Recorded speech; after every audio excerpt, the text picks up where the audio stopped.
नमस्कार, आप देख रहे हैं हिंदुस्तान सिविल न्यूज और मैं हूं आपके साथ चोप सिंह सक्सेना और बात करते हैं इस वक्त की खास खबर की। राजनगरी आगरा में समय से हो विकास कार्य पूरे, इसके लिए जिला अधिकारी आगरा ने आपको बता दें कि जनकपुरी महोत्सव का निरीक्षण किया और नगर आयुक्त को दिशा निर्देश भी दिए हैं।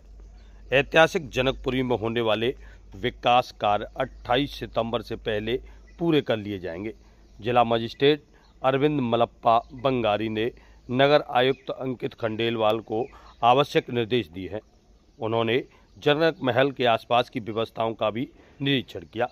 राम बारात महोत्सव की तैयारी, आपको बता दें कि उत्तर भारत की प्रसिद्ध राम बारात के तहत इस बार शाहगंज क्षेत्र में जनकपुरी महोत्सव का आयोजन किया जा रहा है। भगवान श्री राम और उनके तीनों भाइयों के स्वरूप 29 सितंबर को बारात लेकर जनकपुरी जाएंगे। इसके लिए कोठी मीना बाजार मैदान में जनक महल का निर्माण किया जा रहा है। महोत्सव में प्रतिदिन लगभग 3.5 लाख से 4 लाख लोगों के आने की संभावना है। इस आयोजन के लिए व्यापक स्तर पर तैयारियां की जा रही हैं, जिसके किसी भी कमी का सामना न करना पड़े। जिलाधिकारी ने इस संबंध में गहन निरीक्षण भी किया है। फूड कोर्ट की तैयारी पर चर्चा करते हुए डीएम ने निरीक्षण के दौरान जनकपुरी महोत्सव समिति के पदाधिकारी भी मौजूद रहे। उन्होंने फूड कोर्ट के प्लान के बारे में भी जानकारी ली और आग के बचाव की समुचित बंदोबस्त करने के भी दिशा निर्देश दिए। साथ ही जनक महल के सामने बैठने की व्यवस्था पर भी चर्चा की गई। विकास कार्यों की स्थिति के सदस्यों ने डीएम को बताया है कि जनकपुरी क्षेत्र में 62 विकास कार्यों की सूची नगर निगम को सौंपी गई थी, जिनमें से 42 कार्य ही स्वीकृत हुए हैं और पदाधिकारियों ने 20 अन्य कार्यों को जल्द शुरू कराने की मांग की है, जिसे जिलाधिकारी ने नगर आयुक्त को निर्देशित भी किया गया है। आइए जानते हैं क्या कुछ कहना है जिलाधिकारी आगरा और विधायक महोदय का।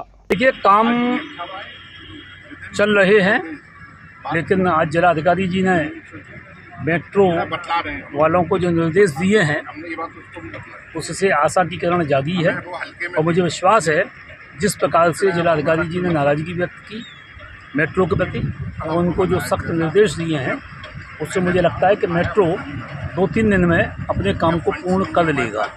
हम लोग भी चाहते हैं कि मेट्रो का अच्छा काम हो, लेकिन जो काम पूरे हो चुके हैं उन कामों को पूरा कर देना चाहिए, लापरवाही में टालना नहीं चाहिए। क्योंकि ये मेट्रो आवश्यक थी, वो काम पूरा मेट्रो का हो चुका, महीनों पहले हो चुका। इसलिए मेट्रो को चाहिए कि वो इस काम को पूरा करें। यहाँ से मिट्टी को जहाँ फिल करनी है वहाँ फिल करें, ये आवश्यक है।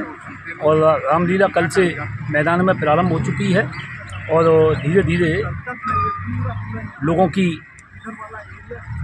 उपस्थिति भी बड़ी संख्या में होने जा रही है।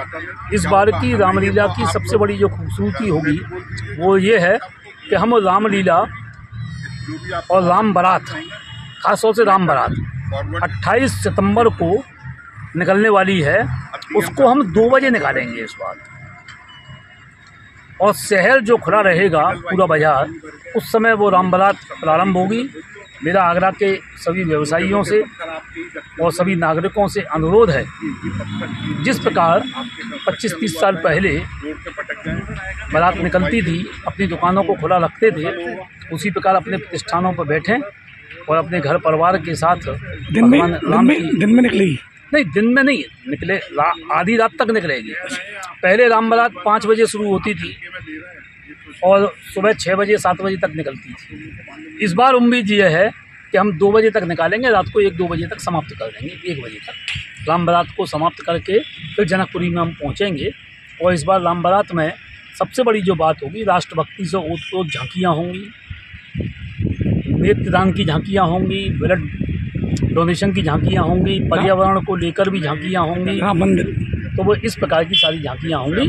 मैं सभी नागरिकों से अनुरोध है कि राम बारात का पूरा आनंद लें। कैसे मथुरा पर भी झांकी होने वाली है सर? जी, मथुरा जन्मभूमि पर भी नहीं, अब इस प्रकार की झांकियाँ कुछ हो सकती हैं, अब क्या होगी ये तो नहीं कह सकते अभी हम, लेकिन ये झांकियाँ राष्ट्रभक्ति से ओतप्रोत होंगी। तिरंगा यात्रा भी इसमें होगी, इसमें हेलमेट की झांकी भी होगी।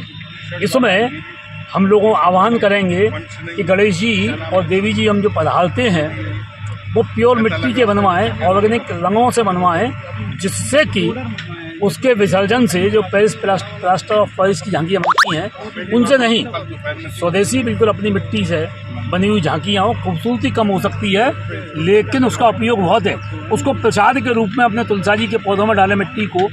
और आगरा में कई जगह पर एक बहुत बढ़िया आदर्श व्यवस्था कायम हुई है कि प्योर मिट्टी की ऑर्गेनिक रंग की झांकियाँ वो गणेश जी और देवी जी बनाती हैं और फिर अपनी कॉलोनी में ही उसका यात्रा निकाल कर अपने ही बड़े कढ़ाओं में अथवा भगोने में उसको पानी के अंदर विसर्जित कर देते हैं। तो उसकी मिट्टी को सब लोग प्रसाद के रूप में लेके जाते हैं और अपने पेड़ पौधों में, घर के जो पेड़ पौधे होते हैं उनमें डालते हैं।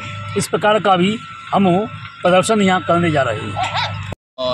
जैसा आप जानते हैं रामलीला मैदान में रामलीला आने वाले दिनों में होने वाली, इसी के संबंध में जो मेट्रो का काम चल रहा था, मेट्रो के काम होने के बाद अभी कुछ मैदान में काम कुछ बचा है जिसमें रामलीला होनी है, ताकि सफलतापूर्वक कराने के लिए कुछ काम बचा है रामलीला का, जो समतल करानी हो, स्टेज को रिपेयर करानी हो, स्टेप्स का हो, इन सब पे काम हो अभी पेंडिंग है। इसी का आज माननीय विधायक जी के साथ और सारे प्रशासन की टीम के साथ एक विजिट था, तो इसी के संबंध में और जो कॉन्ट्रैक्टर है उनको और कंपनी को जो उनको निर्देशित किया गया है कि जो हमारे आने वाले दिनों में जो होगी उसके लिए सुरक्षा की दृष्टि से और सफलता कार्यक्रम। और इसी के साथ बने रहिए आप हमारे साथ, हिंदुस्तान CP न्यूज़।